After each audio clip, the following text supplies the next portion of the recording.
Yeah, just this is our first time getting to chat with you. So I guess just overall, like, what is your offensive philosophy? And who are some of the people or who have influenced the way that you call plays and design offense? Yeah, I mean, obviously it starts for me. It all starts all the way back at North Texas with Seth Luttrell and Graham Harrell. They were two air raid guys, played and coached for Mike Leach.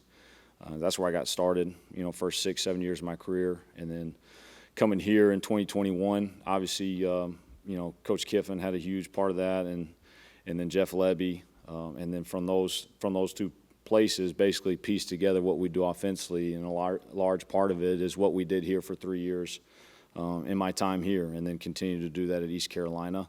All those people had a huge influence, and there's pieces from all of them within the offense.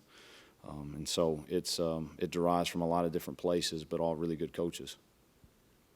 What have you learned the last couple of years at East Carolina? What kind of growth did you experience there?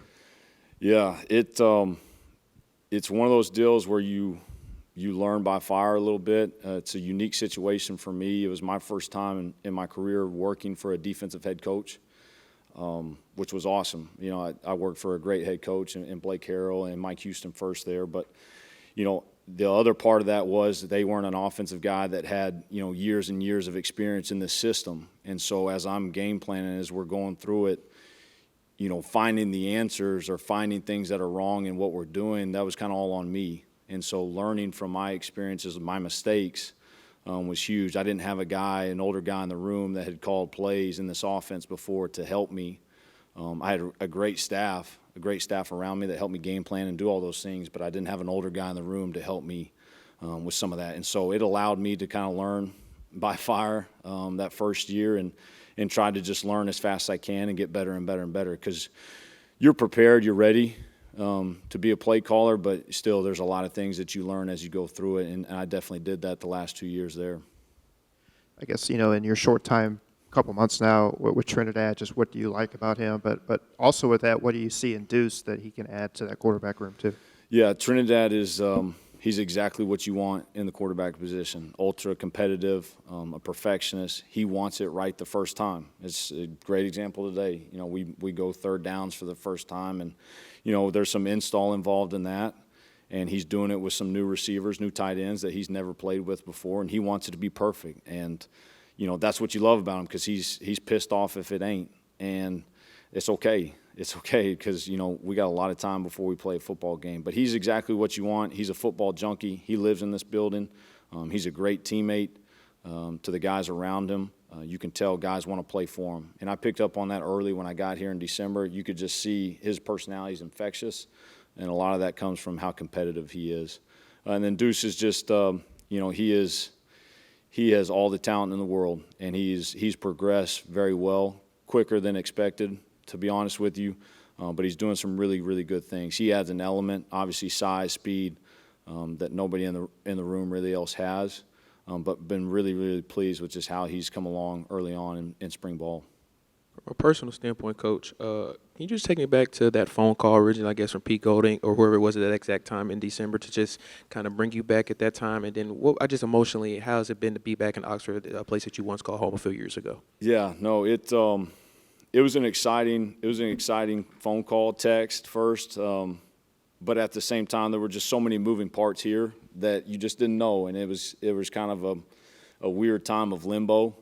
And obviously, I had some other opportunities going on at the time, but, point blank, this was the one I wanted. I love this place. I love the 3 years that we got to spend here. And so when he kind of dangled that out in front of me, it was hard because, like I said, there was a period of waiting there where I really didn't know. But once he said, let's go, I was fired up and couldn't get back here fast enough.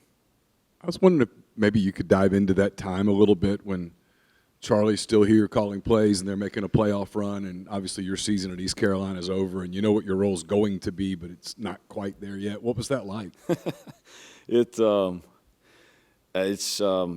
craziest time in my career, definitely. And I've jokingly told people, but it's the truth. I mean, this is the only building in the country that could probably handle a situation like that. And also, Charlie Charlie handled it like a pro. I mean, he was the ultimate professional and obviously did a great job throughout the playoffs. And he and I have a great relationship. You know, we worked together for 2 years here.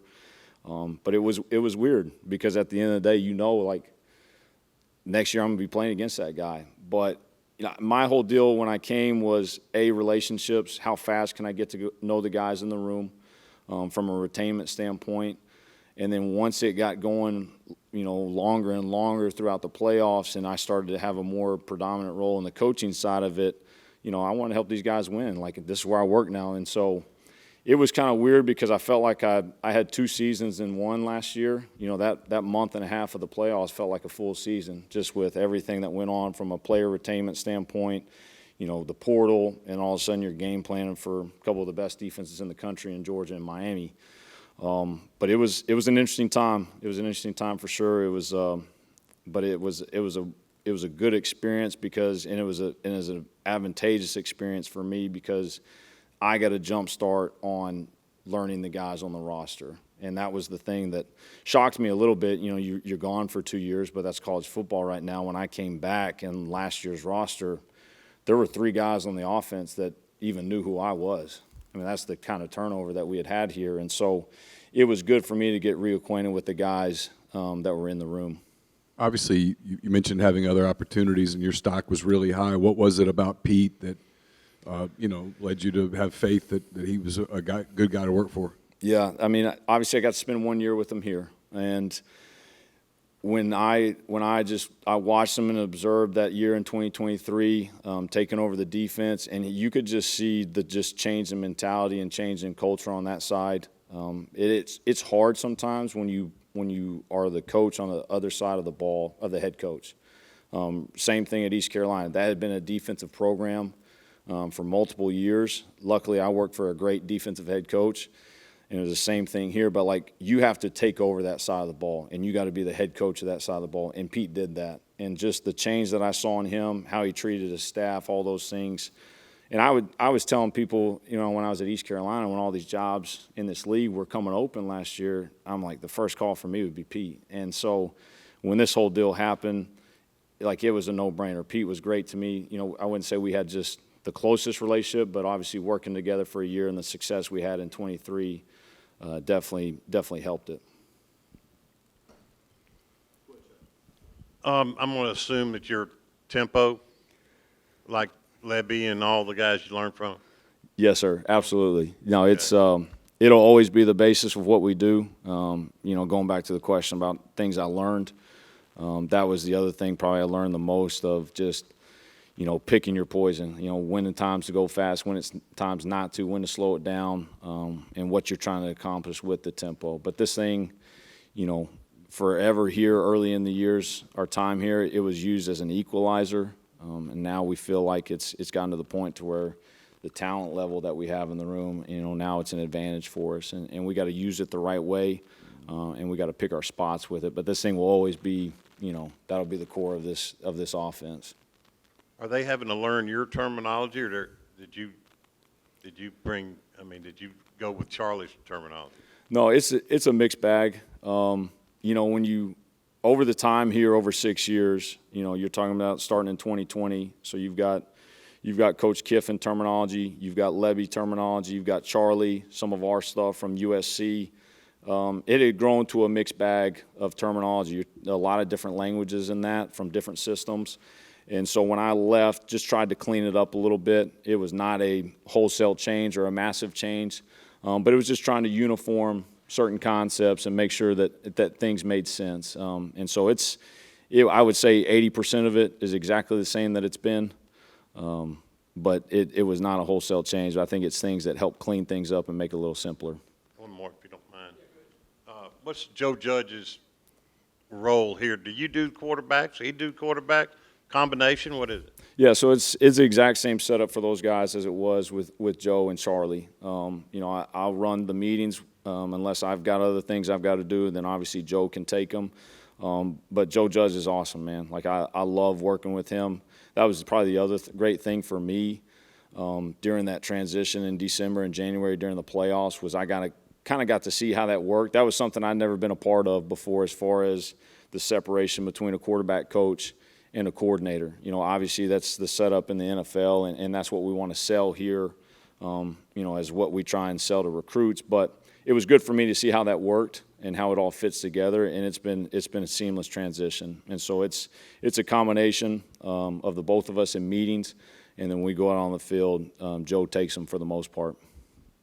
What's it been like building a relationship with Keywan, and what are some of the keys to helping him repeat what he did last year? Yeah, I think for us too, it was one of the relationships early on that had to get started, and it was I've told these guys, like, I don't take it lightly that they chose to stay here and put their faith in me, because a lot's riding on a guy like him. You know, you have a year like that, you go in with huge expectations, and I want to help him exceed those expectations. And that's my sell to every guy in the room, like, whatever you want to do. Like, if I'm Keywan Lacey and I want to be first-team All-American, I want to be a first-round draft pick, bro, whatever I can do to help you, I want to do it. And so for him, it was understanding how can I help him get to the next level, next step of his career, where can I find places for him to grow.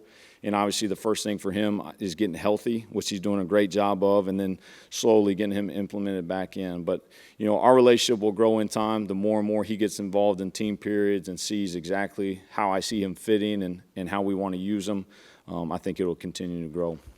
And then just something I'm curious about. What was it like for you with the whole Trinidad's career being a little up in the air, and obviously how important that is to your job? Like, are you streaming the trial in your office, or what was that a whole deal like? Yeah, no, it was interesting, and it was hard a little bit, you know, to be frank with you, as far as like during the transfer portal, you know, because that's, if I'm a receiver, if I'm a skill guy, that's my first question: who's the quarterback? And you know, I can tell him blue in the face of that it's going to be Trinidad Chambliss, but until it's official, that was a hard sell. But you know, obviously I had confidence in his case and what was going to happen going forward.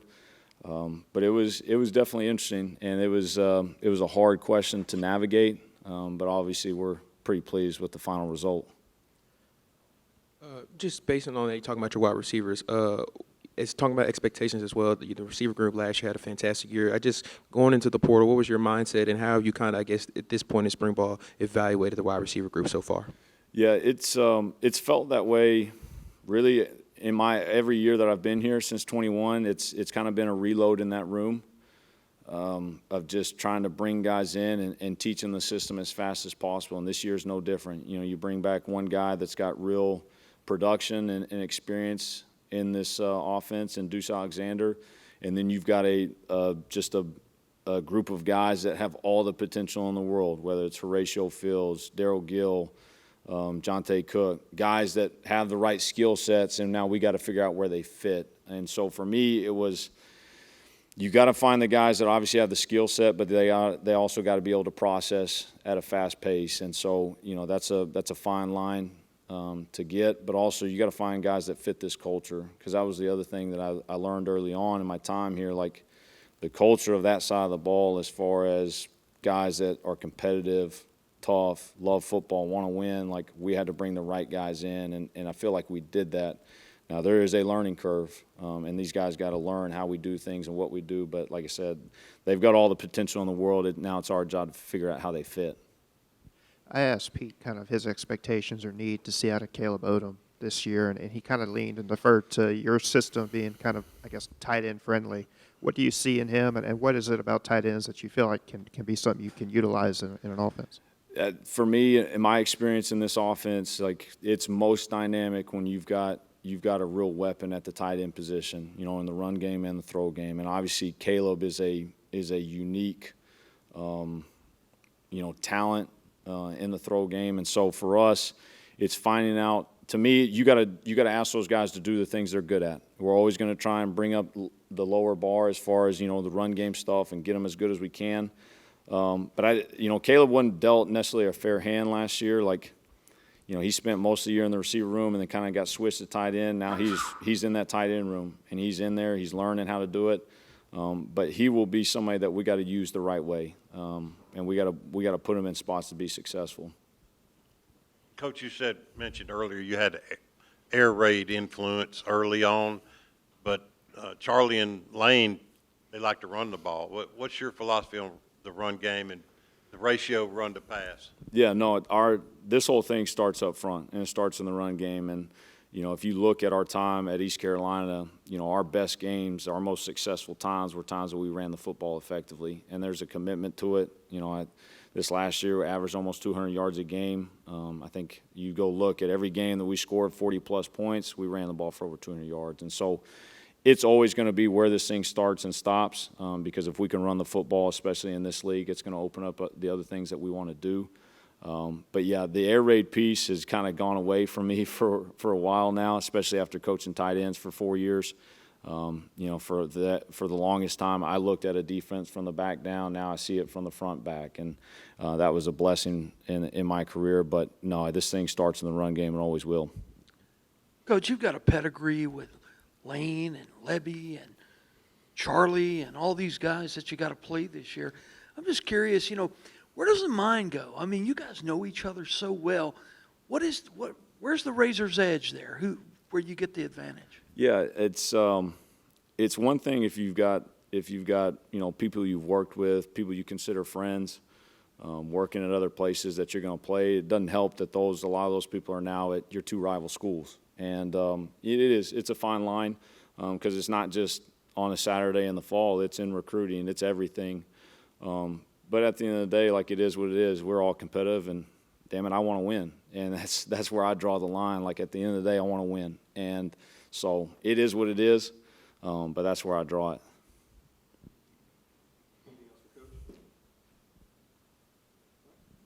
Appreciate it, guys.